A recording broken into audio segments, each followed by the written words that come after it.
اللهم صل وسلم وبارك على سيدنا محمد. ازيكم عاملين ايه؟ يا رب تكونوا بخير وبصحة وسعادة يا رب. هعمل معاكم غدا النهاردة. هنعمل فاصوليا وهنعمل فراخ بطريقة حلوة جدا، احسن من المشوية. هنسلقها بس كأنها مشوية بالظبط. وهعمل معاكم برضو رز بشعرية. تابعوا معايا بقى عشان تعرفوا الطريقة ايه. اول حاجة بقى الفاصوليا بتاعتي كده انا بحب اقبلها قبلها بيوم يعني. لو انتي بقى مستعجلة وكده ممكن تسيبها ساعتين حتى على الاقل يعني. تمام. وبنغير المية بتاعتها كل شوية. هنا بقى خلاص هسلقها. حطيت في الحله بتاعتي كده ميه وهنزل بالفاصوليا واسيبها تتسلق كويس. احنا بنحبها تبقى مسلوقه قوي، في ناس بتحبها نص سوا، فانتي براحتك بقى. هنا بعد ما سلقتها اشطفها كذا مره، الزم تشطفيها بالميه كتير جدا. هنا بقى نجهز التسبيكه بتاعت الفاصوليا بتاعتنا. احط معلقه سمنه كبيره.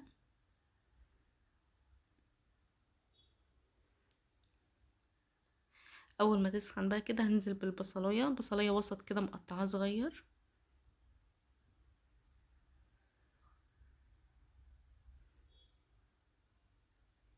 هقلب فيها بقى لحد ما تاخد لون ذهبي، بس انا عايزاها تاخد لون ذهبي خفيف، مش عايزاها تغمق قوي.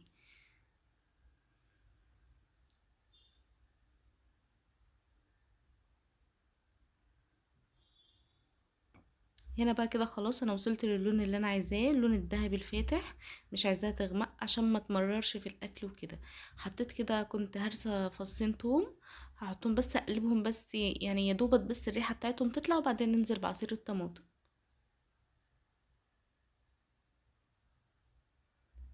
خلاص هديهم تقليبه وانزل بالتوابل بتاعتي. هنزل بالتوابل بتاعتي بقى، هنزل بفلفل اسمر وملح وبهارات مشكله ومكعب مرق الدجاج.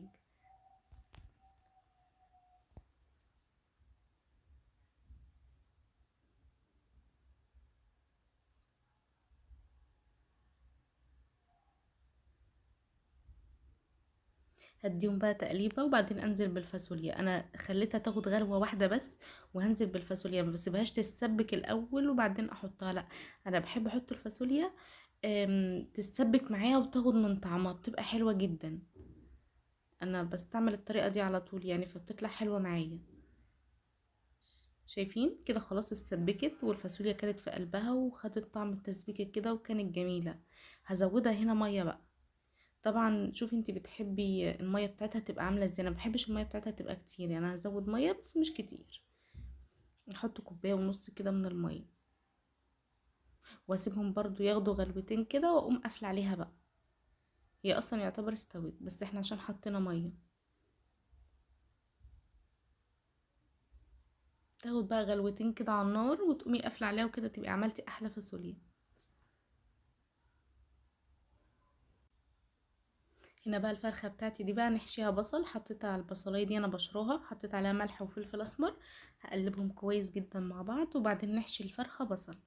بتدي طعم حلو جدا في الشوربة، بتخلي الشوربة بتاعتك جميلة جدا. انا هحشي الفرخة كلها كده بالبصل. طبعا الفرخة مغسولة كويس جدا ومتنضفة.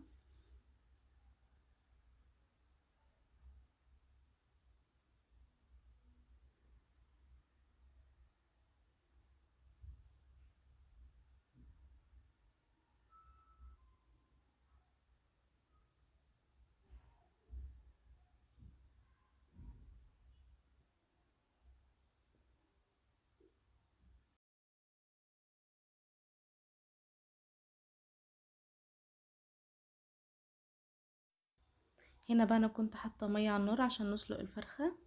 هي المية كده غلت كويس جدا. هنزل بقى بورق لوري وحبهان. وكان عندي واحدة ليمون لومي حطيتها، بتدي طعم حلو جدا في الشوربة. الحبهان بحب افتحه كده بيدي طعم حلو في الشوربة. وطبعا الملح والفلفل الاسمر لو انا ما قلتوش يعني. كده اول ما بيغلوا بقى بنزل بالفرخة بتاعتي كده.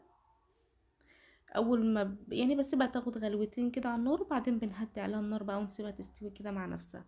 وطبعا حطيت بصلايه. هنا الفرخه بتاعتي كانت استوت وطلعت احلى شوربه. هنا بقى كنت هعمل الرز بشعريه. حطيت معلقه سمنه كبيره وعليها معلقه زيت. واقلب بقى في الشعريه بتاعتي كده لحد ما تاخد لون حلو. بس اهم حاجه التقليب المستمر ده، انك تقلبي فيها كتير عشان ما تبقاش تاخد لون ولون. احنا عايزين اللون بتاعها يبقى موحد عشان تطلع معاكي حلوه.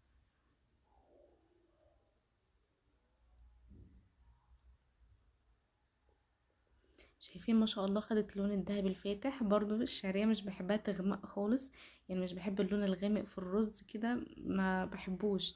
انا بحب اللون هيبقى ذهبي فاتح. تمام. هنزل بقى بالرز. طبعا الكمية اللي تحبيها بقى دي، مش هقولك يعني تعملي كمية قد ايه، طبعا على حسب افراد اسرتك. هنا بقى شوح كده الرز مع الشعرية شوية حلوين، عشان الرز بتاعك يطلع مفلفل وحلو. يعني مش اول ما تحطي الرز كده تنزلي بالمية على طول، لا تقلبي كده تقلبتين تلاتة لحد ما يتشوح معاكي كويس. بيطلع بعدها مفلفل وجميل جدا.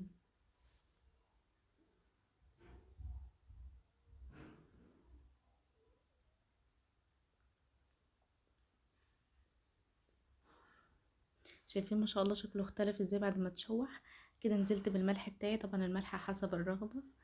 هديله تقليبه وبعدين انزل بالمية، ويا ريت المية بتاعتك تبقى سخنة احسن. طبعا المية تبقى مغطية الرز كده بحاجة بسيطة يعني، واول ما بياخد غلوة بتهدى عليه. هنا الفاصوليا بتاعتي كانت غليت، وهنا الفرخة ما شاء الله استوت. جبت كده معلقة صلصة، وحطيت عليها كده رشة من الفلفل الاسمر، وقلبتهم. وهدهن بقى الفرخة بتاعتي كده، وبعد كده نحمرها في الزيت ومش هنشويها، واكنها مشوية بالظبط. بصراحة الخطوة دي جميلة جدا وبتديها طعم حلو جدا. يعني اصلا اللي هيشوفها بعدها يقول دي مشوية ما كانتش مسلوقة. وعلى فكرة الصلصة دي صلصة بيتزا مش صلصة عادية، تبقى طعمها احلى، بيبقى فيها توابل كده وطعمها جميل.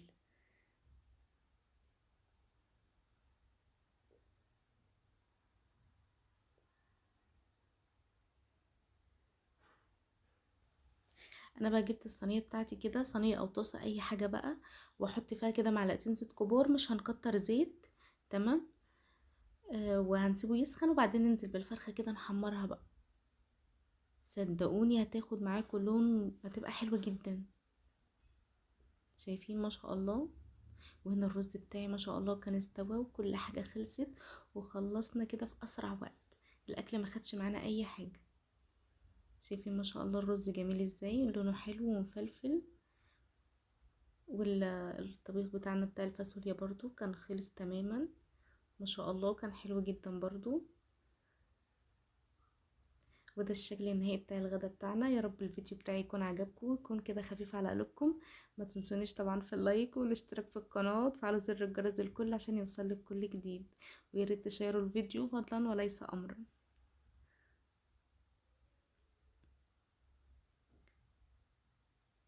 اسيبكم بقى في رعاية الله وحفظه، واقول لكم دمتم سالمين.